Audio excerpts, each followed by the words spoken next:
Solve for x. Log 10 plus 9x base 10 minus log 11 minus x base 10 is equal to 2. Recall, log p base a minus log q base a is equal to log p divided by q base a. Applying that here, we have that log 10 plus 9x divided by 11 minus x base 10 is equal to 2. Now we can write this in index form to get 10 to the power of 2 is equal to 10 plus 9x over 11 minus x. That is, we cross multiply to get 10 to the power of 2 bracket 11 minus x is equal to 10 plus 9x. 10 to the power of 2 is same as 100. Then we have 100 bracket 11 minus x is equal to 10 plus 9x. Open the bracket by multiplying with 100. 100 times 11, 1100. 100 times x, 100x. Therefore, we get 1100 minus 100x is equal to 10 plus 9x. We are going to collect the like terms so that we can get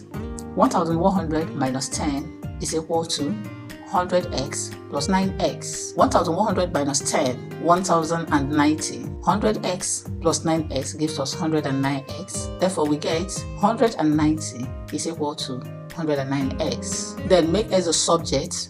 So we have x is equal to 1090 all over 109. 109 divide itself 1. 109 divide 1090. We get 10. Finally, x is equal to 10.